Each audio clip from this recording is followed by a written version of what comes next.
Okay, let's play some damn chess. Centuries of theological development, political maneuvering, and historical transformation. Street whore. Understanding this evolution requires us to separate later tradition from earlier practice, to examine what the historical sources actually tell us about Christianity's formative centuries. The central historical question is deceptively simple. What authority did early Christian communities believe Peter held? She's a whore. Suck my And how did the bishops of Rome come to claim unique succession from him? The answers historians have found are far more complex than many assume, revealing a gradual process shaped by theology, politics, and the accidents of history. To understand the papacy's origins, we must begin not in Rome, but in the villages of Galilee, where a fisherman would receive a promise that later generations would interpret in vastly different ways. If you value careful and thoughtful engagement with church history, please consider subscribing, liking, and sharing. It genuinely helps this channel to grow. The documentary evidence for Peter's special role begins in the Christian scriptures themselves. In the Gospel of Matthew, chapter 16, Jesus asks his disciples who people say he is. After receiving various answers, Simon Peter declares, "You are the Messiah, the Son of the living God." Jesus responds with words that have echoed through 2 millennia of Christian history. Blessed are you, Simon, son of Jonah, for this was not revealed to you by flesh and blood, but by my Father in heaven. And I tell you that you are Peter, and on this rock I will build my church, and the gates of Hades will not overcome it. I will give you the keys of the kingdom of heaven. Whatever you bind on earth will be bound in heaven, and whatever you loose on earth will be loosed in heaven. Stupid! Is significant. In Aramaic, the language Jesus likely spoke, the name Kepha means rock, and Jesus renames Simon as Kepha, Peter, in Greek. The metaphor of building on rock was common in Jewish literature for establishing something permanent. But what did the keys of the kingdom actually signify? In ancient Jewish context, binding and loosing were rabbinic terms for making authoritative interpretations of religious law, declaring what was permitted or forbidden. Keys symbolized authority, as seen in Isaiah 22:22, where the king's steward receives the key of the house of David as a symbol of delegated royal authority. Historians note, however, that this same binding and loosing authority appears elsewhere in Matthew's Gospel, granted to all the disciples collectively in chapter 18. The Gospel of John presents Peter as one among equals in the resurrection appearances, though Jesus does commission him to feed my sheep. The other Gospels, Mark, Luke, and John, do not include the rock saying, though they consistently portray Peter as a prominent, if flawed, leader among the 12. The biblical texts present Peter as holding a position of leadership, particularly as a spokesman for the disciples. But the precise nature and extent of that authority, and whether it was meant to transfer to successors, remains ambiguous in the scriptural record itself. Early Christians would have to interpret texts in light of their own developing structures. The historical record suggests that Peter played a crucial role in early Christianity, though not always in the ways later tradition would emphasize. The Acts of the Apostles, written perhaps in the 80s or 90s CE by the same author as Luke's Gospel, portrays Peter as the initial leader of the Jerusalem church. He delivers the first sermon at Pentecost, performs the first recorded miracle after Jesus' resurrection, and makes the pivotal decision to baptize the Roman centurion Cornelius, effectively opening Christianity to Gentiles. Yet the book of Acts also shows Peter's authority was not absolute. When challenged by the Jerusalem community of uncircumcised Gentiles, Peter had to defend his actions. At the Jerusalem Council, described in Acts 15, While Peter speaks influentially, it is James, the brother of Jesus, who appears to render the final decision about requirements for Gentile converts. Paul's letters, written earlier than the Gospels, provide our closest window into the mid-first century church. In Galatians 2, Paul describes confronting Peter publicly in Antioch over his inconsistent behavior toward Gentile believers. Paul clearly respected Peter as a pillar of the church, along with James and John, but felt free to challenge him when he believed Peter was in error. This suggests a structure of respected leadership rather than a single supreme authority. The cultural context helps explain this pattern. Early Christian communities were diverse and geographically scattered. Judaism itself had no single central authority after the temple's destruction in 70 CE. The early churches functioned more as a network of communities led by elders and overseers, the Greek words presbyteros and episkopos, than as a unified hierarchy. Peter's role appears to have been that of a foundational apostolic witness, one whose testimony carried special weight because of his direct experience with Jesus. But the question of whether he held an office that could be transmitted to successors would only emerge as later generations grappled with questions of authority and orthodoxy. The historical connection between Peter and the city of Rome rests on a combination of biblical hints, early tradition, and archaeological evidence.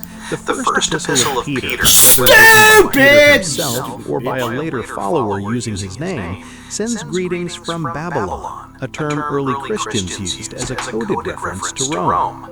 Early Christian writers uniformly assert that Peter traveled to Rome and was martyred there, though the New Testament itself never directly states this. Clement of Rome, writing around 96 CE in what is considered the earliest Christian document outside the New Testament, refers to Peter and Paul as examples of faithful witnesses who suffered and died. Though Clement doesn't explicitly state where they died, the context suggests Rome. By the early 2nd century, Ignatius of Antioch, writing to the Roman Church around 110 CE, notably does not claim Peter's authority for his own letter, suggesting respect for Rome, but no clear doctrine of Petrine succession yet. The most detailed early account comes from Irenaeus of Lyon, writing around 180 CE. He lists what he claims are the successive bishops of Rome from Peter and Paul, whom he names as co-founders of the Roman Church, down to his own time. This represents the first clear articulation of apostolic succession in Rome, the idea that authority passed through an unbroken chain from the apostles. The archaeological evidence is intriguing but not conclusive. Excavations under St. Peter's Basilica in the 1940s uncovered a 1st century Roman cemetery and a 2nd century shrine that early Christians appear to have venerated as Peter's burial site. Graffiti from the 2nd and 3rd centuries invokes Peter's protection. While this doesn't prove Peter's bones are actually there, it demonstrates that Christians in Rome very early identified a specific location with his martyrdom and burial. Oh my fucking God. What the historical sources do not show is any evidence that Peter functioned as Bishop of Rome in the way later popes would. The administrative structure of bishop, presbyters, and deacons emerged gradually, and different cities adopted it at different rates. Rome likely had collective leadership of presbyters well into the 2nd century before a single bishop system developed. The emergence of Rome's claim to special authority cannot be understood apart from the theological controversies that racked early Christianity. As different communities developed varying interpretations of Christian doctrine, the question of who could authoritatively settle disputes became urgent. Many churches claimed apostolic foundation. Antioch traced its origins to Peter and Paul. Alexandria claimed Mark as its founder. Ephesus was associated with John. Jerusalem, though diminished after its destruction, held the prestige of being Christianity's birthplace. Each could claim apostolic authority, but historians observe that Rome possessed certain advantages. First, Rome was the imperial capital, giving its church prominence and resources. Second, it could claim not one, but two martyred apostles, Peter and Paul, as its founders. Third, it maintained connections with churches throughout the empire, making it a hub of communication and coordination. When disputes arose, appealing to Rome became practically useful. The first documented instance of a Roman bishop claiming special authority comes from Victor I, 189 to 199 CE, who attempted to excommunicate Asian churches for celebrating Easter on a different date. Significantly, other bishops pushed back, with Irenaeus himself urging Victor to practice tolerance rather than assert dominance. The attempt reveals both Roman ambition and the resistance it met. Scholars debate when Matthew 16:18 began to be interpreted as conferring unique authority on Rome. The earliest surviving citation of this text to support Roman primacy comes from the mid-3rd century, when Bishop Stephen I used it to defend his position on baptism. Even then, Cyprian of Carthage, while respecting Rome's prestige, insisted that all bishops were equal successors of the apostles, not just Rome's. Jesus The goddamn historical fucking record Christ. reveals a gradual, contested development rather than universal recognition of papal authority. Eastern churches, in particular, maintained a more collegial model, where the bishops of major cities, Rome, Constantinople, Alexandria, Antioch, and Jerusalem, held special honor, but not absolute supremacy. This theological divide would have profound historical consequences. The historical development of papal authority took a dramatic turn through a series of documents that modern scholarship has proven to be forgeries, though medieval Christians accepted them as genuine. Understanding these texts is crucial to understanding how the papacy's claims evolved. The most influential forgery was the donation of Constantine, a document supposedly from the 4th century Emperor Constantine, granting Pope Sylvester I supremacy over all other bishops and temporal authority over the Western Roman Empire. Scholars now date this document to the 8th century, created probably in Francia to support papal territorial claims. For centuries, it provided historical justification for papal political power. Even more elaborate were the Pseudo-Isidorian decretals, a massive collection of church documents compiled around 850 CE in Francia. These included forged letters, supposedly from early popes and church councils, all establishing that bishops could appeal to Rome over their local authorities, and that popes held supreme juridical power. Medieval canon lawyers accepted these as genuine and built entire legal systems on them. The genuine historical picture was quite different.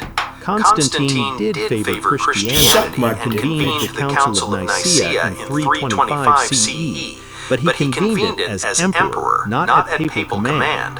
The Bishop of Rome attended, but did not preside. For centuries afterward, emperors called councils, sometimes over papal objections.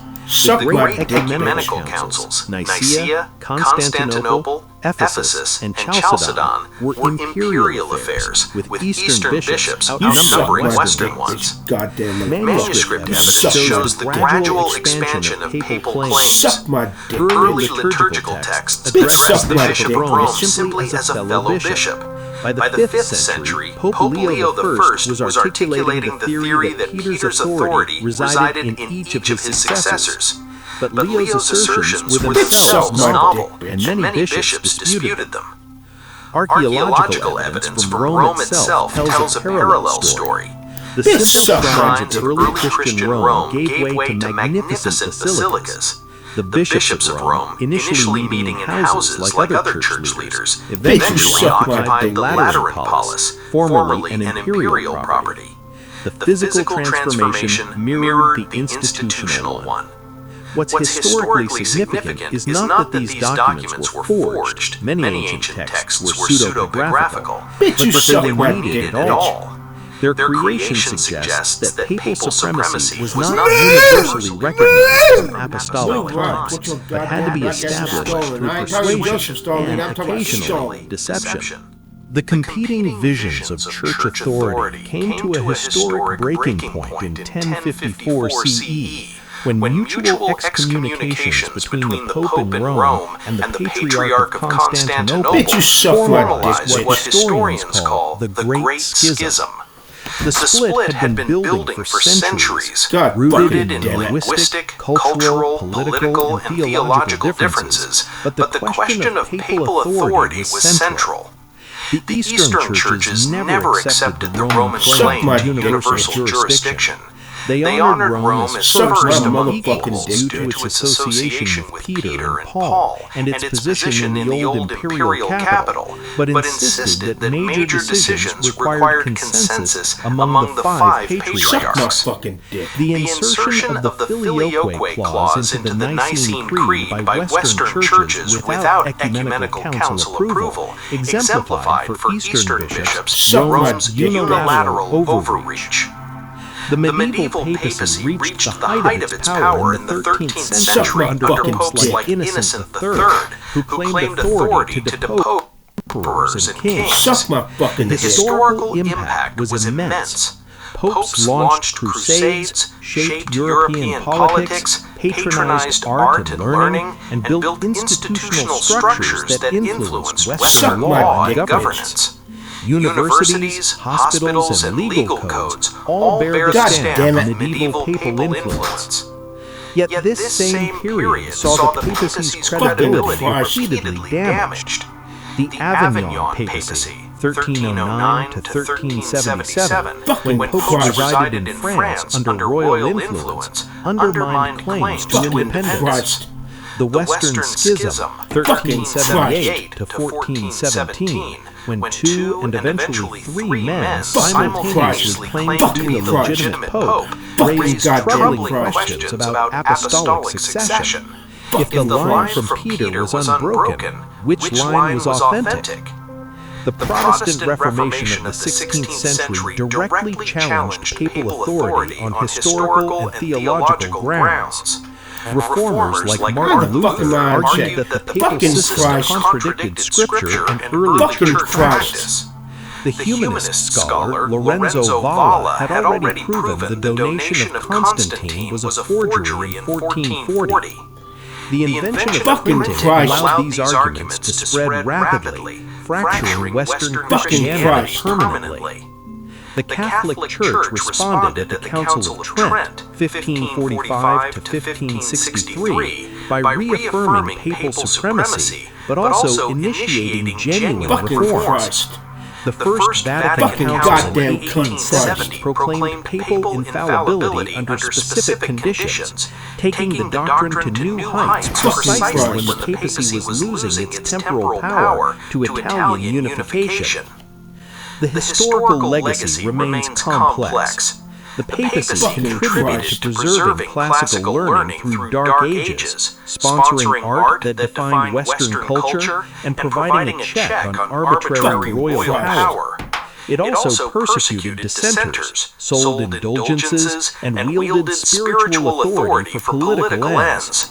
Like all historical institutions, it defies simple judgment. The historical origins of the papacy resist simple narratives. The evidence shows not a single moment of institution, but a gradual, contested, multifaceted development spanning centuries. Peter clearly held a prominent position among Jesus' early followers, but the precise nature of that authority and whether it was intended to continue in successors remains historically ambiguous. What historians can say with confidence is that the institutional papacy as it developed through the Middle Ages was shaped by factors beyond theology alone.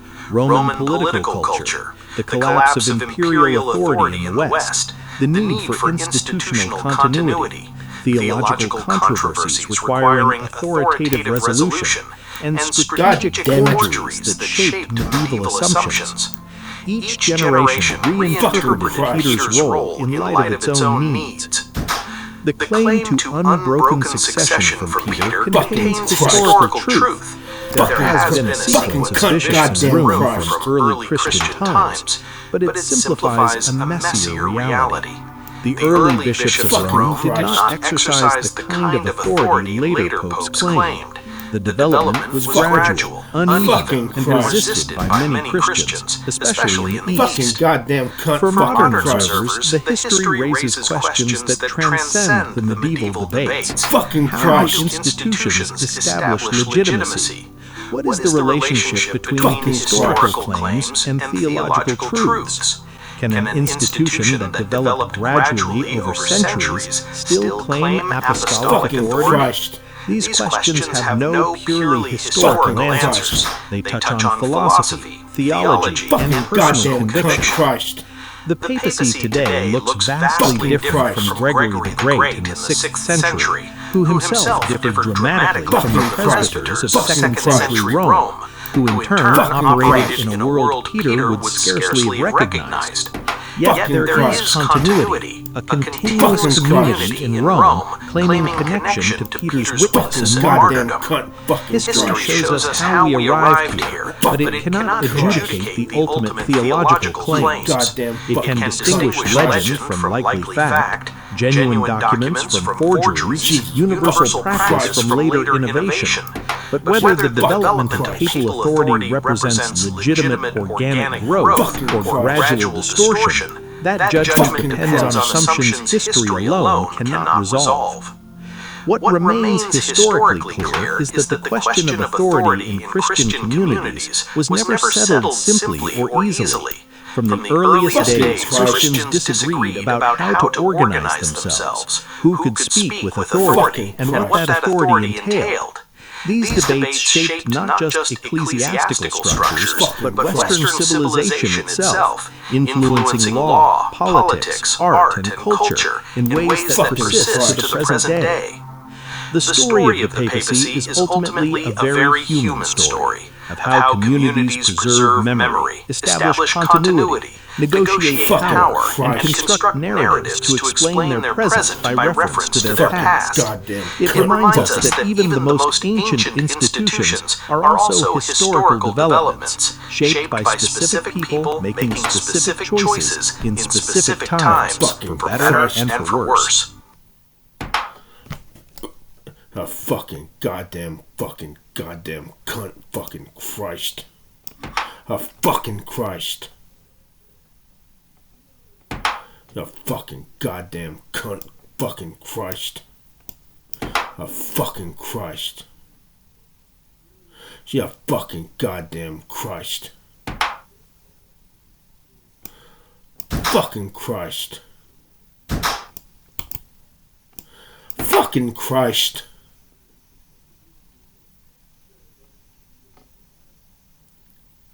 Fucking Christ. Christ King fuck.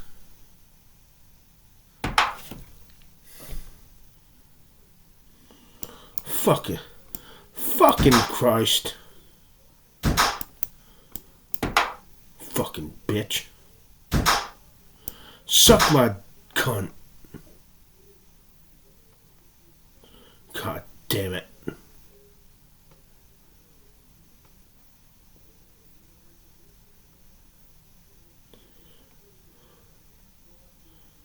Move, you cunt. Move, you goddamn cunt. Suck my motherfucking dick, bitch.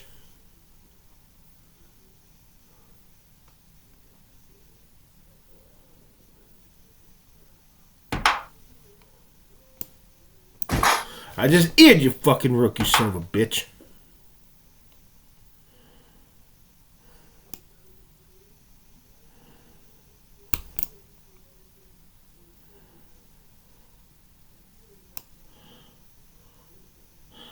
God damn it.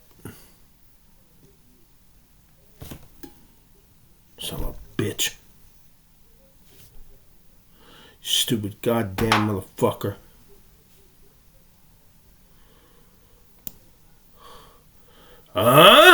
Stupid bitch. Now if I can just get rid of that fucking whore.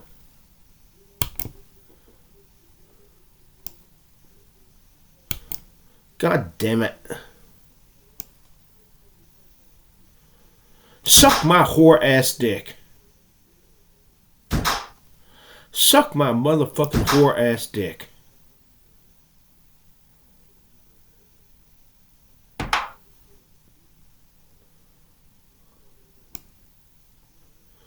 You look at those goddamn pieces in the fucking way.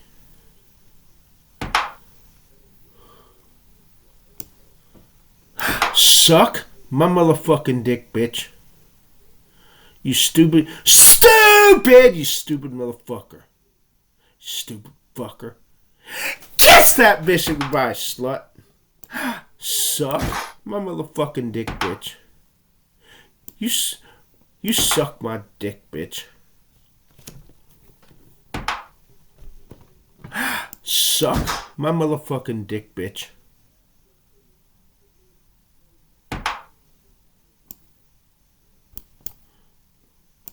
Suck my dick, bitch.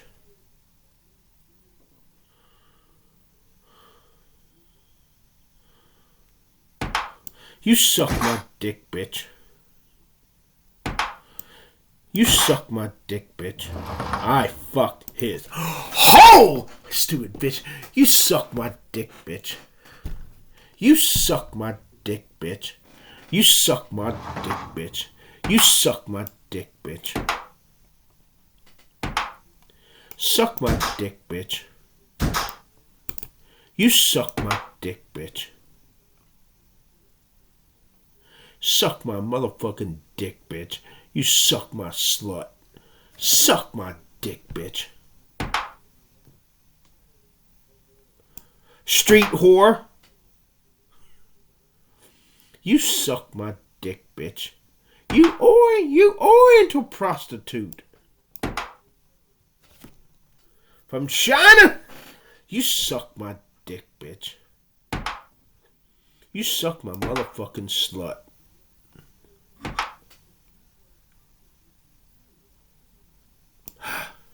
Suck my motherfucking dick, bitch.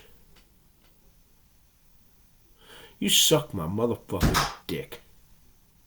Man, that's goddamn bullshit. Christ or fuck.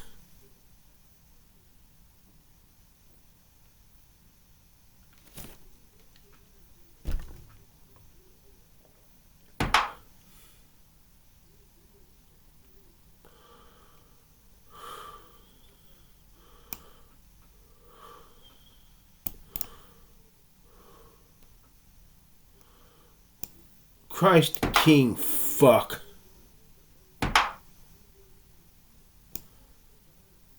Stupid, you stupid motherfucker.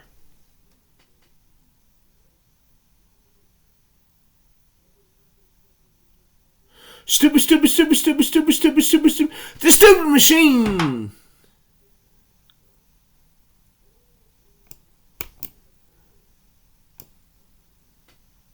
Bitch, you suck my dick, bitch. God damn it.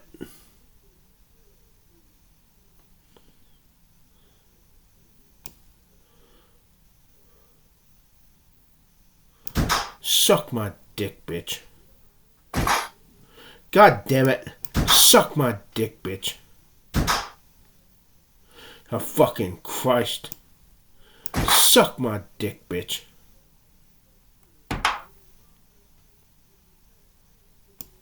Suck my motherfucking dick, bitch. Fucking Christ. Christ or fuck.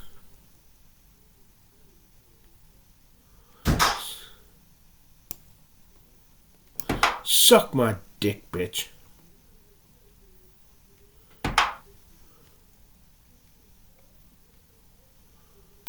Suck my fucking dick. Suck my motherfucking dick, bitch.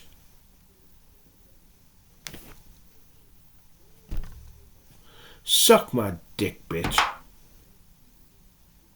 You suck my motherfucking dick, bitch. You suck my dick, bitch. You suck my dick, bitch.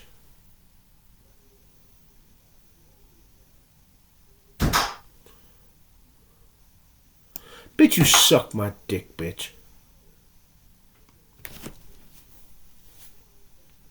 Bitch, you suck my dick, bitch.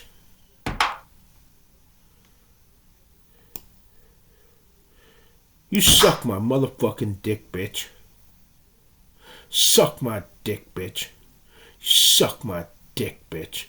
You suck my dick, bitch. You suck my dick, bitch. You suck my motherfucking dick, bitch. You suck my dick.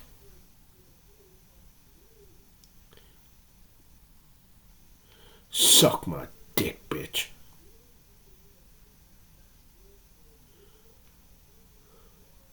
Bitch, suck my dick, bitch. Suck my dick, bitch. You suck my dick, bitch. You suck my dick, bitch. Suck my slut. You suck my dick, bitch. You suck my dick, bitch. Go on, you suck my dick, bitch. You suck my fucking dick. Suck my dick, bitch. You suck my motherfucking dick, bitch. You suck my dick.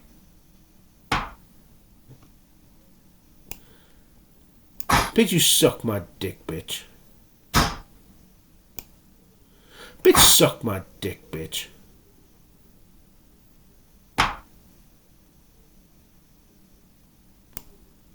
Suck my motherfucking dick, bitch.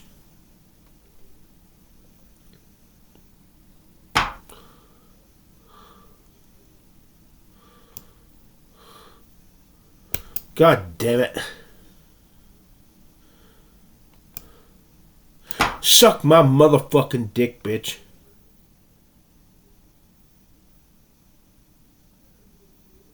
Suck my dick, bitch. You suck my dick, bitch. You suck.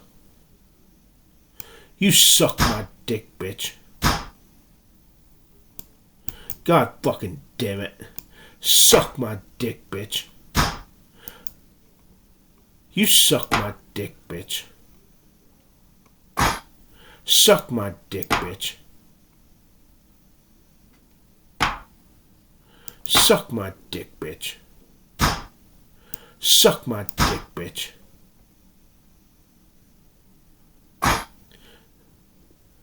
Suck my dick, bitch. You suck my fucking dick.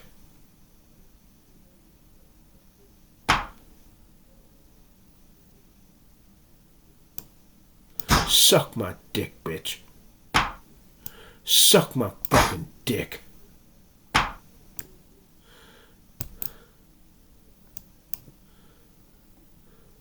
God damn it. God damn it. I know. Hopefully you'll fuck up and overlook this.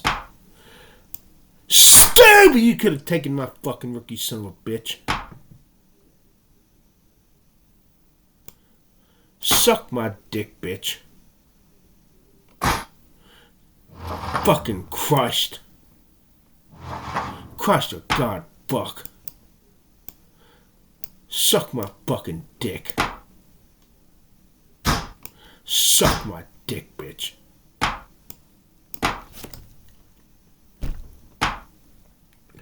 You suck my motherfucking goddamn dick. Suck my dick, bitch. Bitch, you suck my dick, bitch.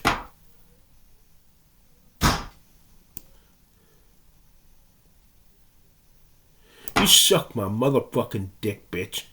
Suck my dick. You suck my Stupid! Bitch, I'll chase that fucking whore to kingdom come. Move that fucking whore. God damn it. God damn it.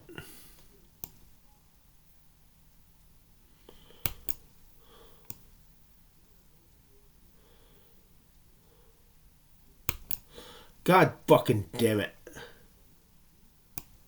Suck my dick, bitch. Suck my fucking dick. Suck my dick, bitch.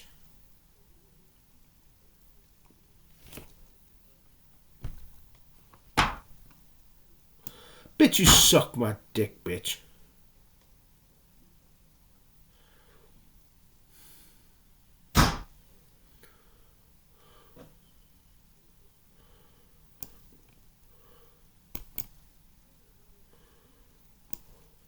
Suck my dick, bitch.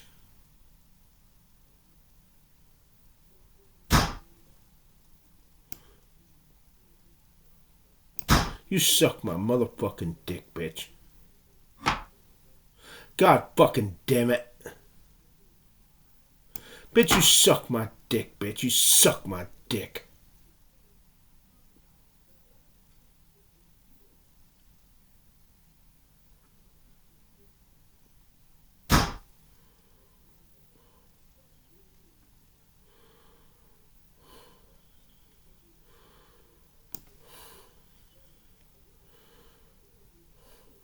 Bitch, you suck my dick, bitch.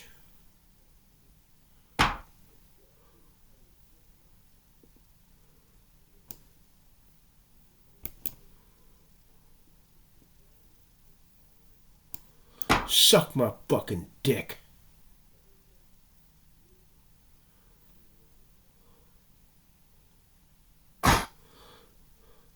Bitch, you suck my motherfucking dick, bitch.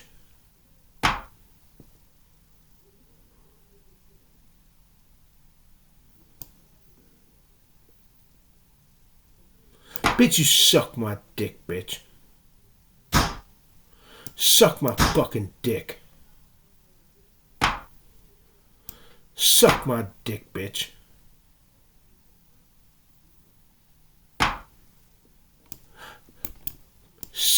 You suck my motherfucking dick, bitch. You suck my dick, bitch. You suck my dick, bitch.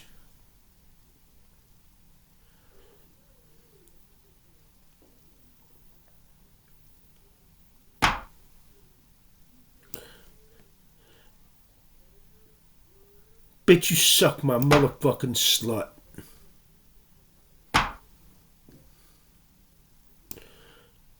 Suck my motherfucking dick, bitch. Now fucking...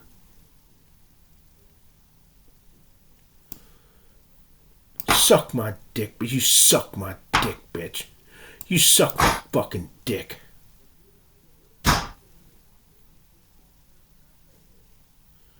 Suck my fucking dick.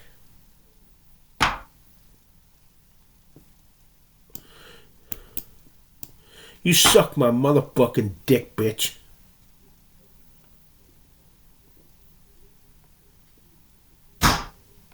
Suck my dick, bitch. Suck my fucking dick.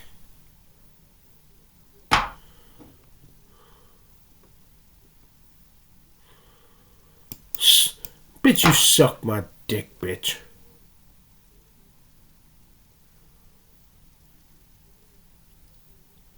Suck my fucking dick.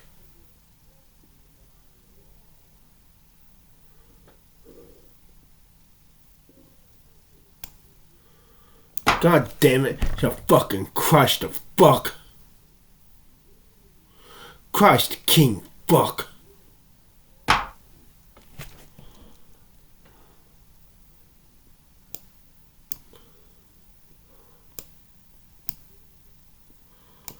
Christ King fuck.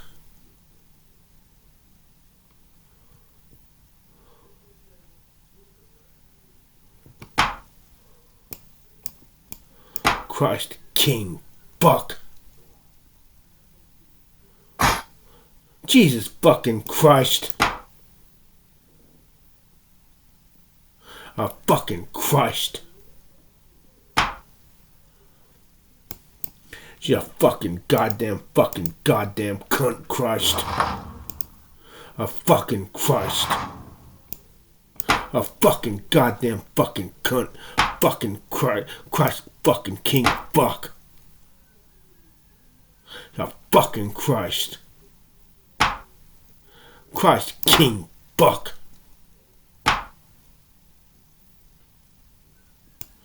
Christ King fuck.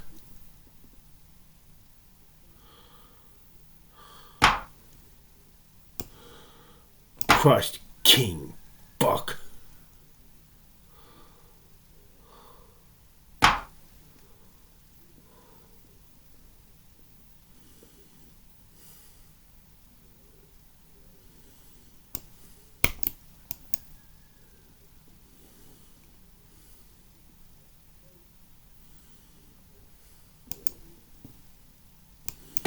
Christ King fuck.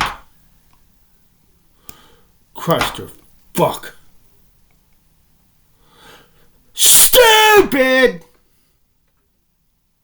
I'm gonna come out after that fucking night.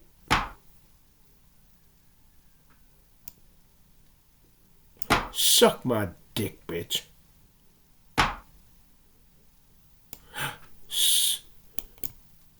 Christ or fuck.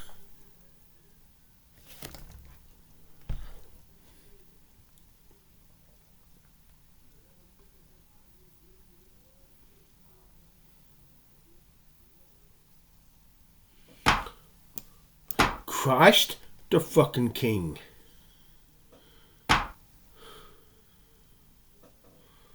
Christ fuck. You know the fucking casting son of a bitch. Christ King fuck. Christ King fuck.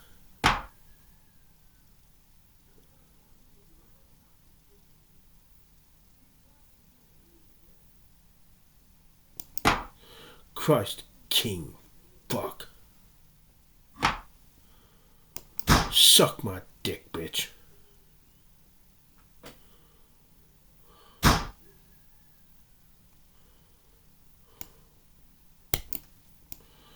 Christ King fuck. Christ fuck.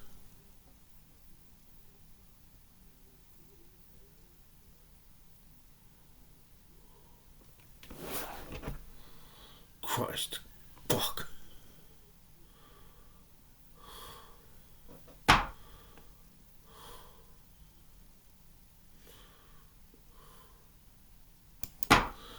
Fucking Christ.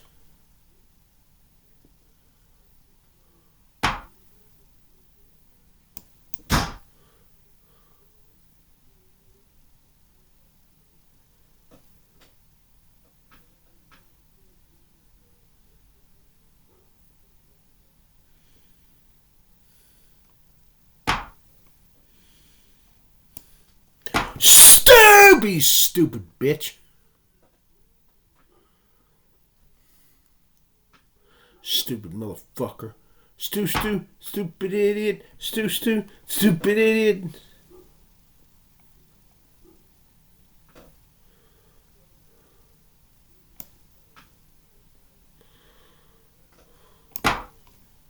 Let's bring it out of some of these fucking pieces. Son of a bitch. Come on, you motherfucker. Come on, you goddamn motherfucker. You goddamn bitch. Come on, you bitch. You bitch. You bitch. Bitch.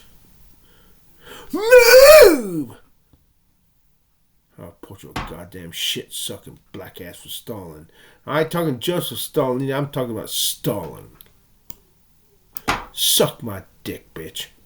Now fuck up and take that goddamn night. Now I'll stick my dick so far up your bishop's butt, it'll spin.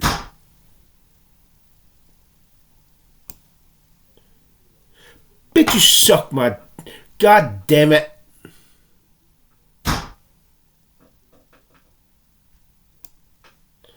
Suck my dick, bitch. Suck my fucking dick. Suck my dick, bitch.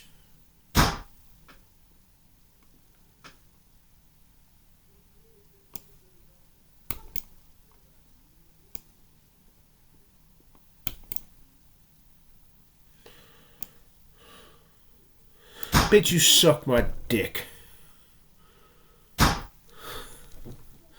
Bitch, you suck my motherfucking dick, bitch.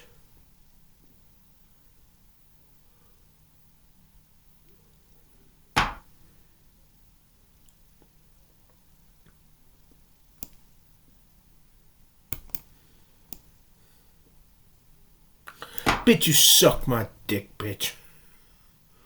Suck my dick, bitch. You suck my dick. You suck my motherfucking dick.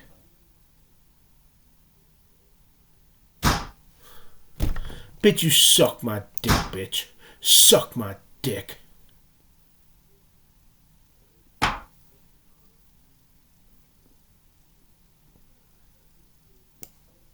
Bitch, you suck my dick, bitch. Suck my fucking dick.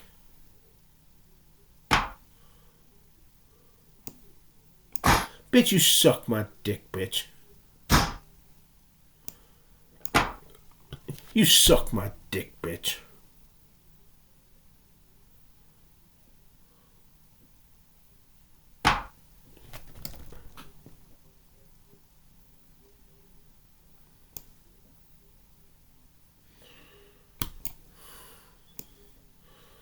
Suck my dick, bitch. You suck my fucking dick. Suck my motherfucking dick, bitch.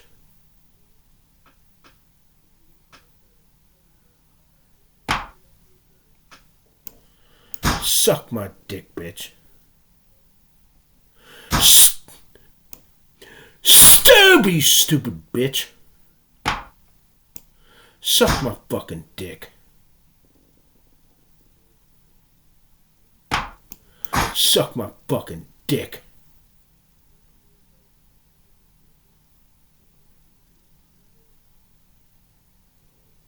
Oh my fucking God. It's a goddamn stalemate.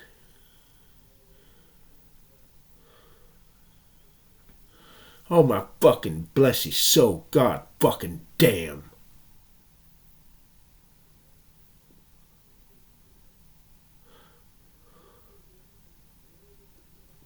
Now I gotta move my fucking king out of here. This guy's fucking stupid, stupid motherfucker. Take the goddamn rook. And I can't get my fucking whore because that goddamn king. Let me report this goddamn black ass for Stalin. I ain't talking Joseph Stalin neither. I'm talking about stalling. Stupid bitch. I fucked his hole. You see my dick hanging out of his fucking mouth, puking cum.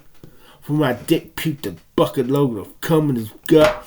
And my dick came out of his mouth, both his gut and my dick still puking cum. Nasty as fuck. Son of a bitch. Man, god damn it. Suck my motherfucker. You suck my motherfucking dick, bitch.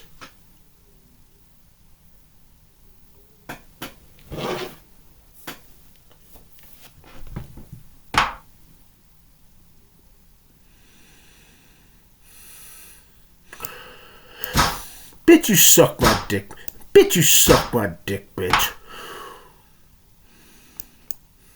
Bitch, you suck my dick, bitch. Bitch, you suck my dick. Bitch, you suck my dick, bitch. Bitch, you suck my dick. You suck my motherfucking dick, bitch. You suck my dick, bitch. You suck my dick. You suck my dick, bitch. You suck my fucking dick. You suck my dick, bitch. Now fucking remove that goddamn nut. You suck my dick, bitch. You suck my motherfucking dick. You suck my fucking dick. You suck my motherfucking dick.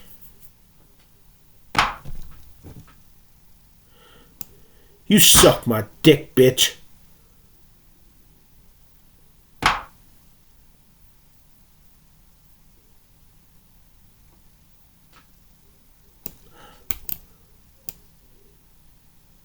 Suck my motherfucking dick.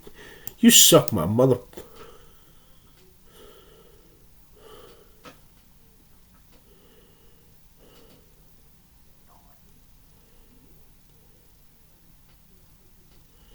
God damn it. God damn it. God fucking damn it. God fucking... God damn it.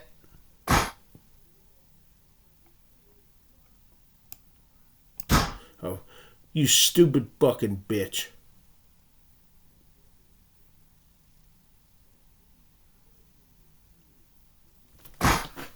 Suck my motherfucking dick, bitch. Suck my dick, but you suck my dick, bitch. You suck my motherfucking dick, bitch. You suck my... Bitch, you suck my dick, bitch.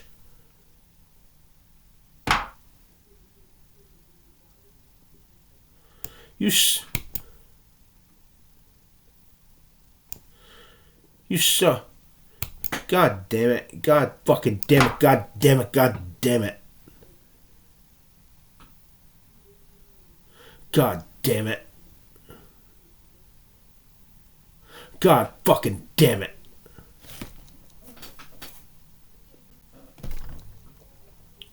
God fuck it.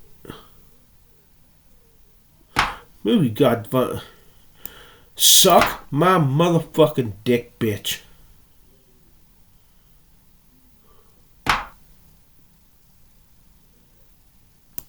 Suck my motherfucking dick, bitch.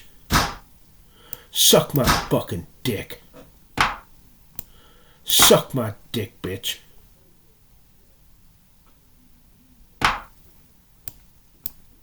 You suck my dick, bitch.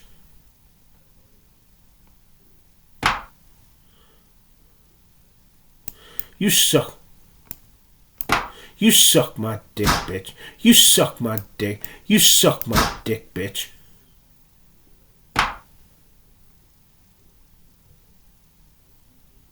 God damn it. God fucking damn it. Suck my fucking dick. Oh, fucking Christ. Christ, you king fuck.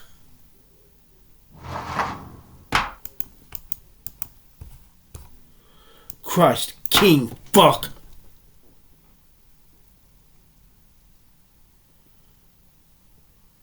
Christ, king fuck.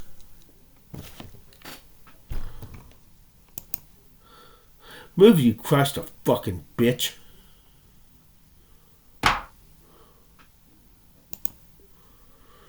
Christ, a fuck.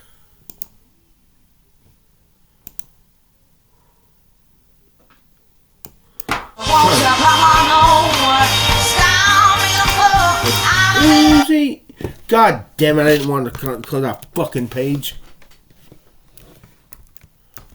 Give me goddamn Amy Winehouse, you goddamn son of a goddamn bitch. Crushed her fucking bitch. UZI, Amy Winehouse. Suck my dick, bitch. 20 musicians who destroyed their careers live on stage. Spotlight promised everything. With UZI, Emily. UZI, Emily. 20 musicians who destroyed their careers Is that live a on spit girl? stage. Spotlight promised everything. Fame, adulation, immortality on stage. Then one performance changed everything. Careers ended in minutes. Some burned out in front of thousands. Others destroyed decades of work with a single moment. These are 20 musicians who destroyed their careers live on stage. Number 20, Ashley Simpson.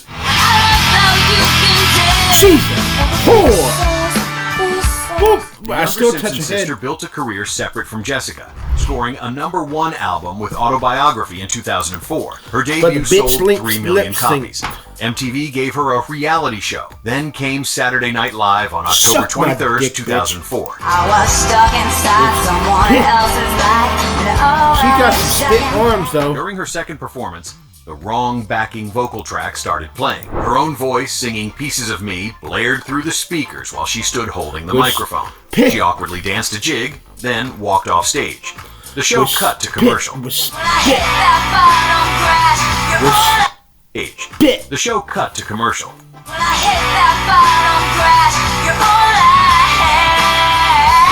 Bitch, suck my Lip-syncing dick, exposure tanked her credibility as a legitimate artist. Her second album sold half the copies of the first. Radio play dried up. Concert venues downsized from arenas to theaters. She blamed acid reflux. Nobody bbelieved her. The career never recovered to its peak. Number 19, Linda Ronstadt.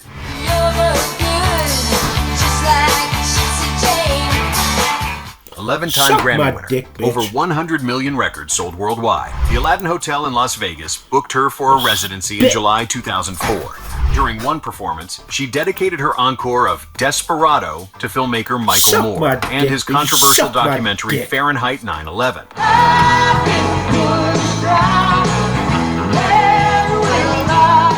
Conservative Vegas audience erupted. Booze rained down. Patrons walked out in droves. Some destroyed Ronstadt merchandise in the lobby. Hotel management physically escorted her from the property immediately after the show.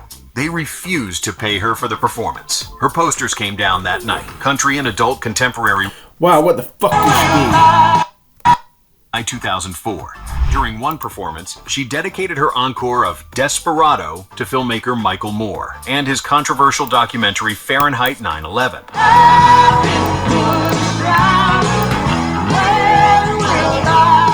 Conservative Vegas audience erupted. Booze rained down. Patrons walked out in droves. Some destroyed Ronstadt merchandise in the lobby. Hotel management physically escorted her from the property immediately after the show.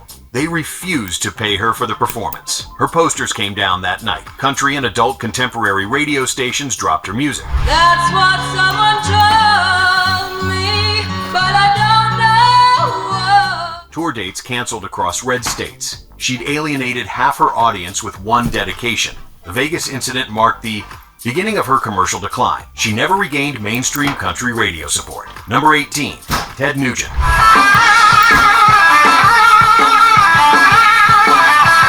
The Motor City Madman sold 40 million records across 5 decades. August 22, 2007, at the California Mid-State Fair in Paso Robles, Nugent went off script during his performance. He brandished assault weapons on stage while launching into a political tirade.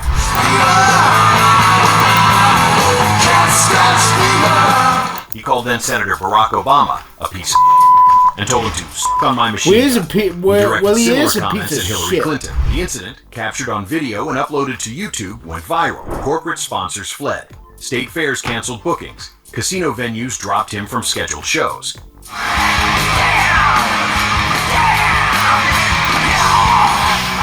The Sportsman's Channel eventually canceled his outdoor show. Lost endorsement deals cost him millions. Radio stations pulled his classic rock staples. He'd destroyed his crossover appeal and mainstream booking power in one weapons-waving rant. He became uninsurable for major venues. Number 17, MIA.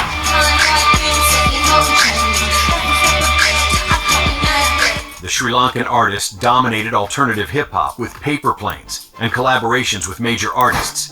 NBC booked her alongside Madonna and Nicki Minaj for the Super Bowl XLVI halftime show on February 5th, 2012. 114 million viewers watched. During her 12-second appearance performing Give Me All Your Lovin', she extended her middle finger directly to the camera in clear view. NBC's 5-second delay failed to catch it. The FCC received thousands of complaints. You say I'm getting in your business. I'm The getting in NFL your immediately fucking distanced business. themselves and blamed MIA exclusively. NBC threatened bitch. legal action.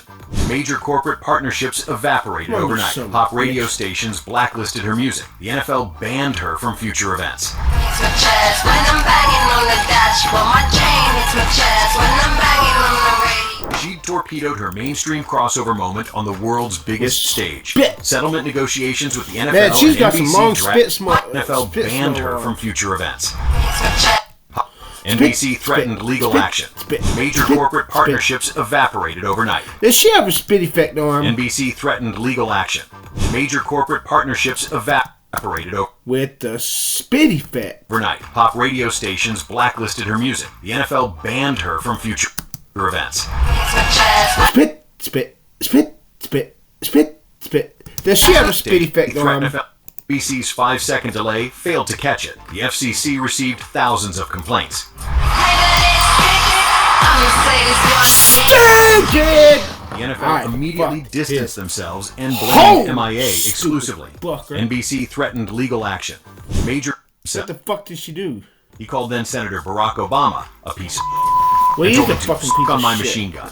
He directed similar comments at Hillary Clinton. The incident, captured on video and uploaded to YouTube, went viral. Corporate sponsors fled. State fairs canceled bookings. Casino venues dropped him from scheduled shows.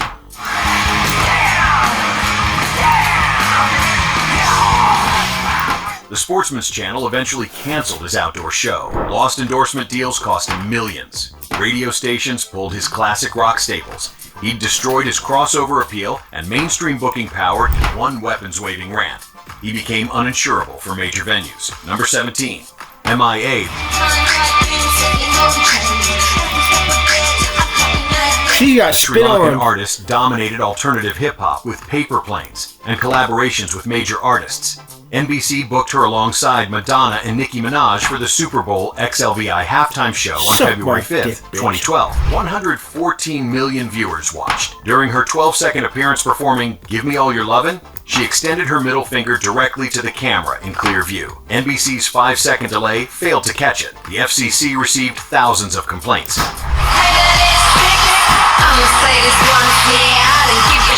The NFL immediately distanced themselves and blamed MIA exclusively. NBC threatened legal action. Major corporate partnerships evaporated overnight. Pop radio stations blacklisted her music. The NFL banned her from future events. It's my chest when I'm banging on the dashboard. My chain hits my chest when I'm banging on the radio. She torpedoed her mainstream crossover moment on the world's biggest stage. Settlement negotiations with the NFL and NBC dragged on for years. American venues became significantly harder to book. Number 16, Meatloaf.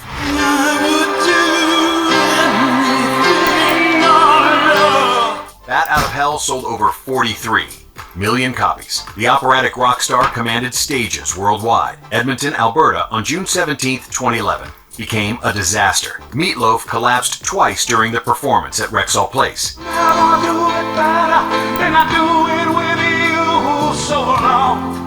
He forgot lyrics completely. He wandered aimlessly around the stage. Between song rants became incoherent.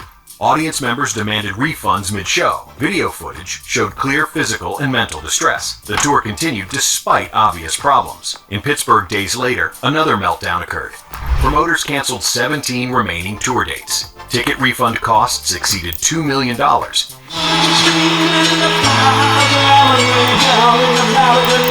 His management blamed exhaustion and medication interactions. Venues became hesitant to book him. Insurance costs for his performances skyrocketed due to collapse risk. The Canadian meltdown marked the end of his viability as a reliable touring act. Major promoters stopped calling. Number 15, Morrissey.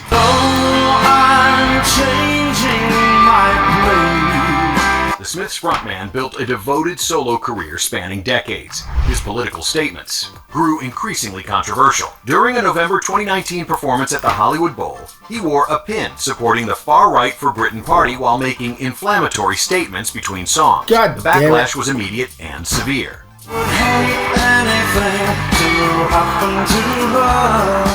His record label BMG refused to release his already completed album Bonfire of Teenagers. Radio stations globally dropped his music from playlists. Tour dates across Europe faced protests and cancellations. Venues canceled bookings, citing safety concerns. The statements compounded years of previous controversial remarks. But the Hollywood Bowl incident proved the final straw for mainstream support. He'd alienated the progressive fan base that built his career. Without label support, the album remained unreleased for years. Touring became limited to small venues willing to weather protest risks.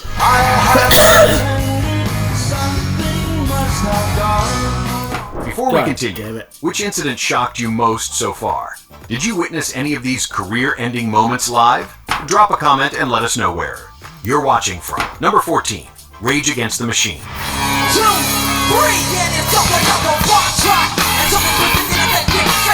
Political intensity defined the band, but April 13th, 1996 on Saturday Night Live pushed beyond acceptable limits. NBC invited them to perform 2 songs. They planned to hang inverted American flags from their amplifiers as protest. Producers discovered the flags during soundcheck and demanded removal. The band complied to get on air, then rehung the flags immediately before their live performance of Bulls on Parade.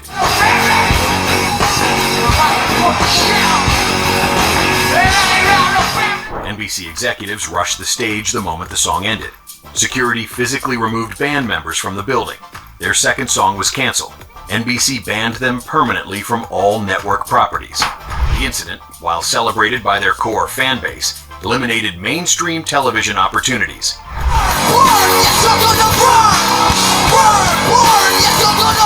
Major awards shows refused to book them. Corporate festival sponsors demanded their removal from lineups. The SNL incident cemented their unmarketability to mainstream venues. They'd chosen ideology over commercial viability in one flag-hanging decision. Number 13, Bobby Brown.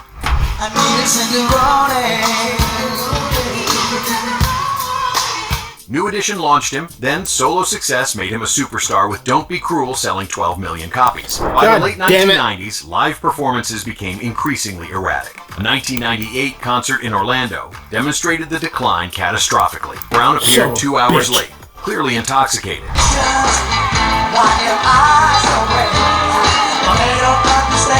He slurred through 3 songs before attempting to fight a security guard who approached the stage. Police escorted him off. The remaining tour dates were canceled. Promoters sued. He slurred through 3 songs before attempting to fight a security guard who approached the stage. Police escorted him off. The remaining tour dates were canceled. Promoters sued for breach of contract. His erratic behavior, captured on multiple occasions, made him uninsurable. Major venues refused bookings without significant cash deposits up front. The New Edition reunion tours proceeded without him multiple times due to reliability concerns.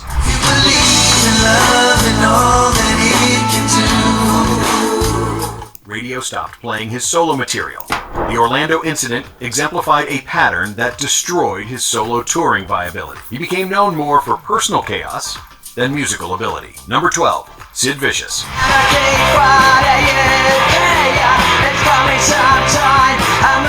The Sex Pistols bassist embodied punk's destructive ethos too literally. During a December 1977 concert at Brunel University in London, Vicious assaulted multiple audience members with his bass guitar, seriously injuring several fans, including one who lost vision in one eye.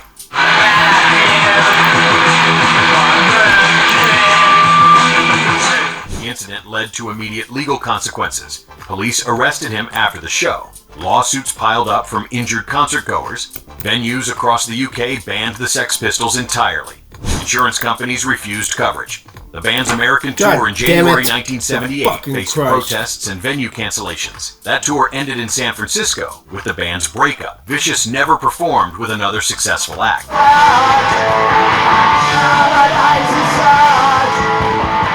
His violence made him unemployable in any professional musical context.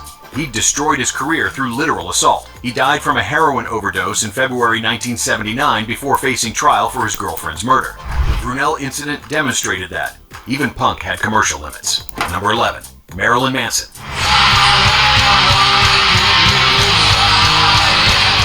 Shock rock made him millions, selling over 50 million records globally. The September 27, 2019 performance at Albuquerque's Zia Festival became a turning point. Manson appeared severely intoxicated, arriving 90 minutes late. He forgot lyrics, mumbled incoherently between songs, and left the stage multiple times during the performance. Fans booed and demanded refunds.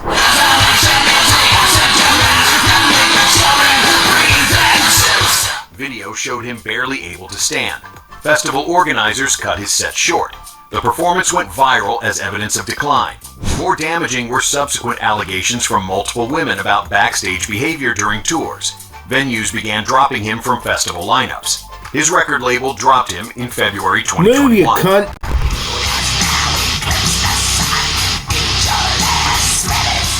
Stars removed him from the series American Gods. Lost income from canceled tours exceeded $10 million. The Albuquerque performance provided visual evidence supporting later allegations of chaos and misconduct. What was once marketable danger became liability. Number 10, Amy Winehouse. Puking cone. Now fuck up and move this cone right here.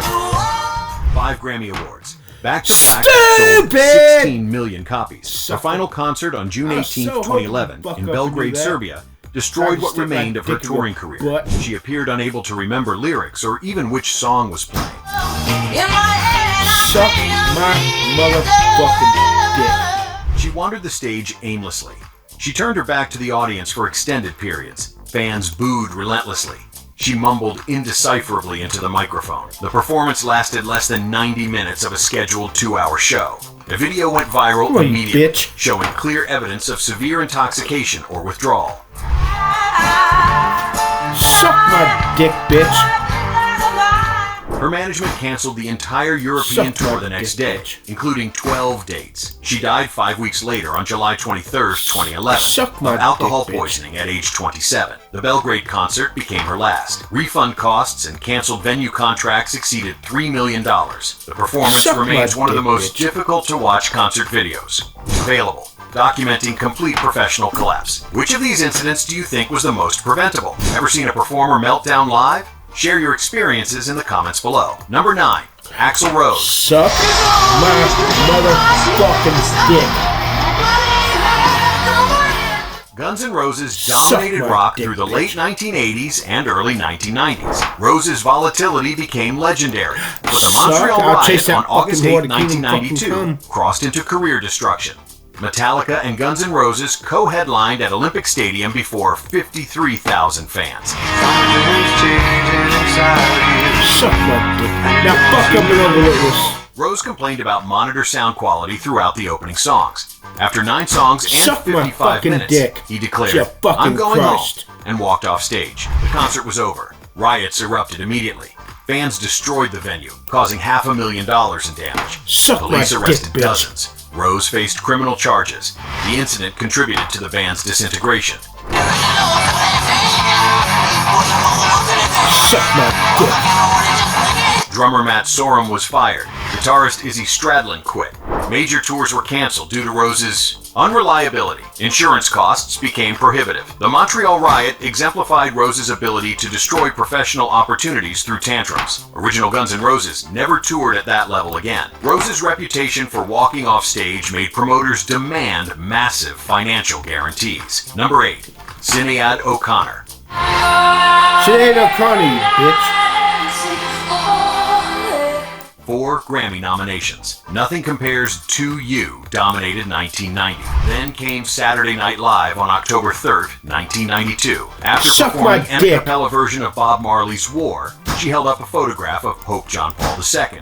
She sang "Fight the Real Enemy" and tore the photo into pieces on live television. The studio audience sat in shocked silence.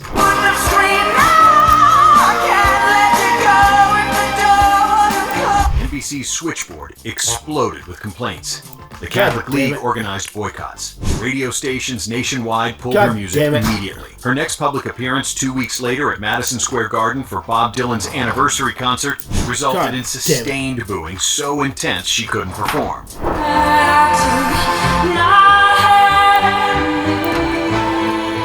Career. Momentum stopped instantly. Album sales plummeted. Concert bookings evaporated. She destroyed her Momentum stopped instantly. Album sales plummeted. Concert bookings evaporated.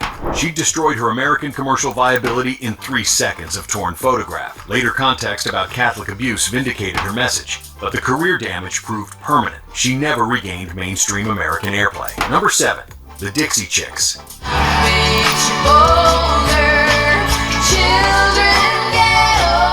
Country music's biggest female act. 10 Grammy Awards. Home sold 6 million copies. At London's Shepherd's Bush Empire on March 10, 2003, lead singer Natalie Maines addressed the audience between songs during the run-up to the Iraq War. Just so you know, we're on the good side with y'all. We do not want this war, this violence, and we're ashamed the President of the United States is from Texas. The comment, reported by The Guardian, reached American media immediately.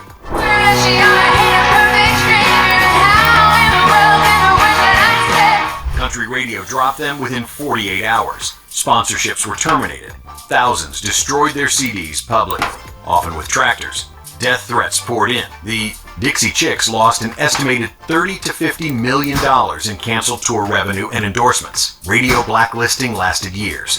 They'd violated country music's unwritten patriotic code in one London sentence.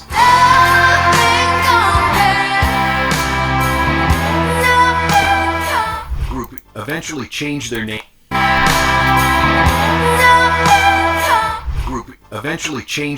To the Chicks in 2020, but never regained country radio dominance. Number 6, Milli Vanilli.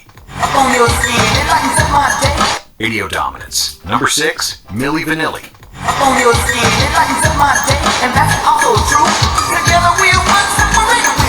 Girl You Know It's True sold 11 million copies worldwide. They won the Grammy for Best New Artist in 1990. MTV loved them. Then came a live performance on July 21st, 1989 at Lake Compound State Park in Bristol, Connecticut. During their performance of Girl You Know It's True, the backing track skipped, repeating the same line, Girl You Know It's, over and over. Rob Pilatus and Fab Morvan stood frozen. They didn't sing. They couldn't sing. Suck my fucking dick. The technical malfunction exposed what many suspected. They were lip-syncing to other vocalists. Investigations followed. Producer Frank Farian admitted in November 1990 that Pilatus and Morvan hadn't sung a note on the album. The Grammy was revoked. Hadn't sung a note on the album. This occurred.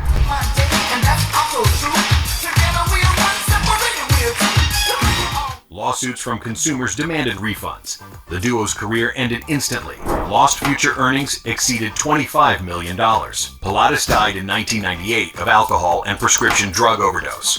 The Connecticut malfunction became the most expensive technical glitch in music history. Number 5, Jim Morrison.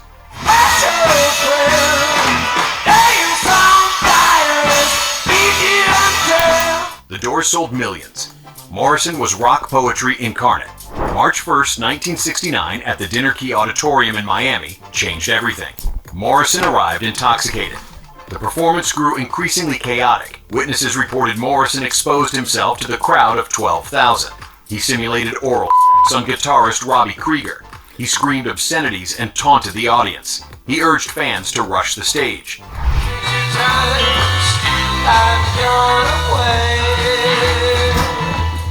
Police issued an arrest warrant days later on 6 charges, including indecent exposure and public profanity. Morrison was arrested on April 4, 1969. Concert venues across America canceled Doors bookings immediately. Their commercial momentum stopped. The trial consumed Morrison's energy and finances.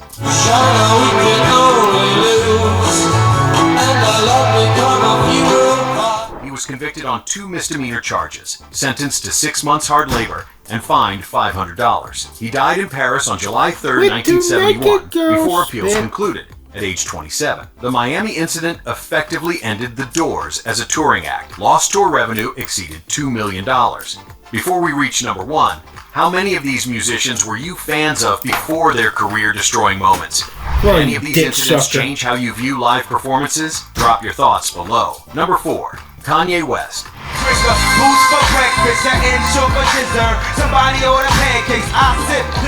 24 Grammy Awards. Revolutionary producer and artist. The 2009 MTV Video Music Awards on September 13, 2009 marked a turning point. Taylor Swift won Best Female Video for You Belong With Me. During her acceptance speech, West stormed the stage. He grabbed the microphone from Swift and declared, "Yo!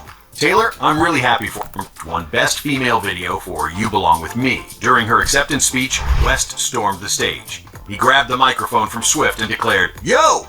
Taylor, I'm really happy for you. I'm gonna let you finish, but Beyonce had one of the best videos of all time." The Staples Center audience booed intensely. Swift stood speechless. Beyonce looked mortified. The backlash was instantaneous and massive. President Barack Obama called West a jackass in an off-record comment that leaked. Mike Jack, Lexus, somebody tell these who Kanye West is. I walk through the valley of the... Tour dates were canceled. Radio reduced his airplay significantly. Endorsement deals evaporated. The incident began a pattern of erratic behavior that compounded over years. I know it was style, baby. You would know my His 2016 Sacramento where he stopped his concert after 3 songs to discuss his political views, resulted in tour cancellations costing tens of millions.